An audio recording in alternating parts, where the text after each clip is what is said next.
engineer. A quick question. Anybody graduate from San Jose State University? Yeah. Just one, two. Come on, raise your hand. Come on, be proud of it. You know, we are the community college of Silicon Valley. We are the foot soldiers. Anyway, the lady talking about the robotics. Actually, my master is mechatronics. Oh, microphone. Oh, sorry. My voice. My master from San Jose State University is mechatronics. They can call it robotics. That's why we should be proud of San Jose State. So my first robotics actually back 95, 94, I was working for Ericsson. There was an XYZ machine with pattern recognition. And back then we used TI DSP chips. So we look at the chips and we find the offset. And we were able to automatically sell the RF transistor. For RF transistor, the bonding actually transmission lines, you don't want to touch them. So today's topic is humanoid. The humanoid, the very hot stuff, is a better motor, which technology is here already. But however, we still use 50 years old BLDC technology.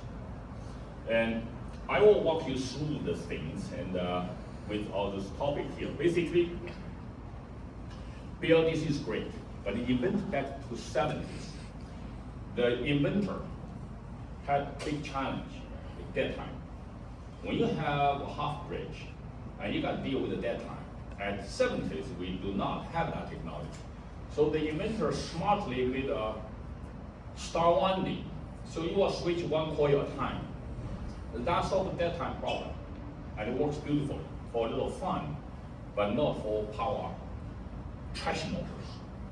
And because what happened with that, it induced a fundamental problem we're trying to fix the last 50 years. Every time you have a commutation from one step to the next step, you have the collapsing magnetic field from last commutation, and which will spike right out of your coil. Because star winding, it will push back, go through your body dial. It generates heat. It gives stress to your half bridge, and don't do anything good. What do we have? To solve that problem, we have all kind of a patch up, and you will see on my slide. I'm not exactly following there, but just walking through this thing. And let me ask you a quick question. What kind of motor you have in your car when you start your engine? A lot of people pay attention to that probably. It's a brushed DC motor, not a BLDC motor used in humanoid right now. And if you ever look at the Oakland port, you see the huge crane. That's motor there to hoist the huge container. Guess what motor in it? It's a brushed DC motor. Not BLDC, not AC induction, not PMAC, not any other motor. It's a brushed DC motor. Steel mill. When you have a pellet, the big chunk of steel coming through the roller and crank into sheet. What motor is that? Brushed DC motors in the megawatt. Because that is the best motor, give you the raw power, which humanoid need to. You have a kick, you trip. You need that raw power for humanoid. But what do we start with right now? BLDC. So, brushed DC motor cannot be replaced at where really raw power matters.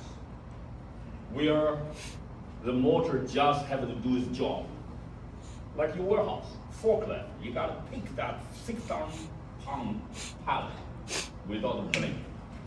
You can't use AC motor. You can't use anything else but brushed DC motor. So, humanoid should have the best motor in the locomotive job, in the big job. Now, my patent been sleeping there 6 years. I came back because I start with my warehouse, I get a tenant, get in trouble, I have to come back deal with it. Otherwise, I'm sailing on my General 57 on Indian Ocean this moment. General 57, single-handed, from here to that window. I'm a sailor, I'm proud. I've been in Silicon Valley 34 years. I see all the Silicon Valley up and down. I came back, I got bored, I stuck with the city. Well, I call them communists, but I'm sorry, they're not communists. They're just big clowns, government. Anyway, so I look at the situation, yes, right now, AI is empowering humans. Everybody know Boston Dynamics.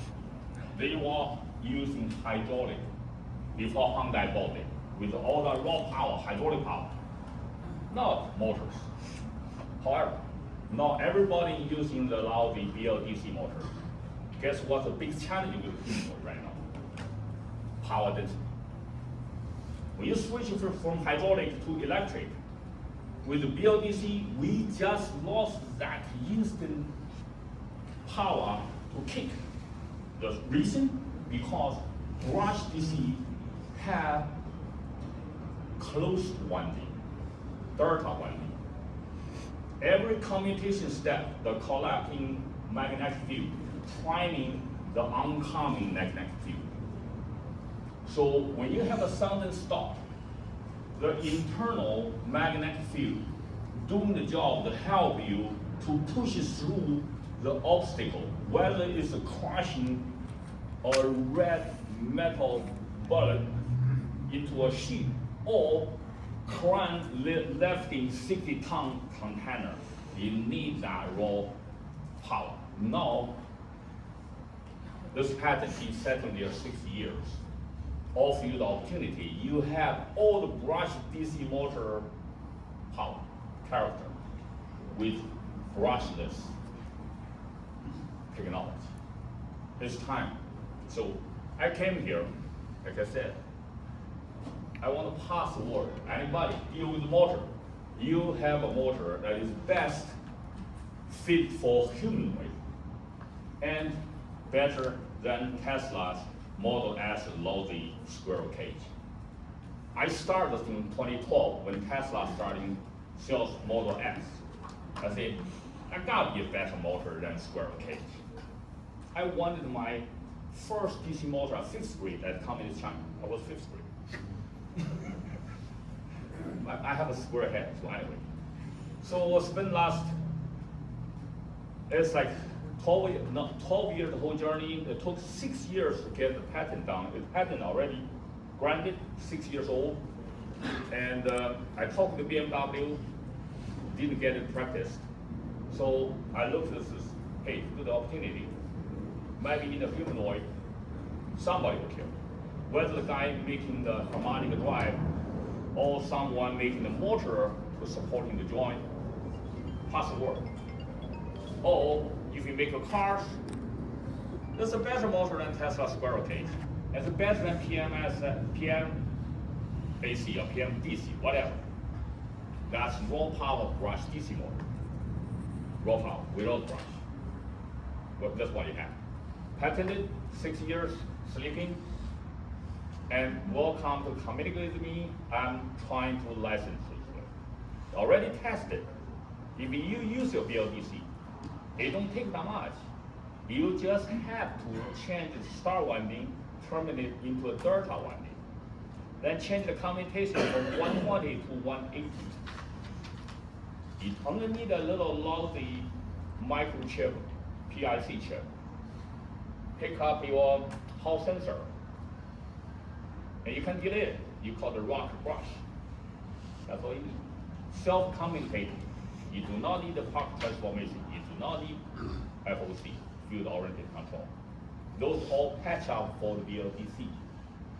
So, I guess I talked too much already, right? I think that was perfect. Thank you. Thank you. Any questions?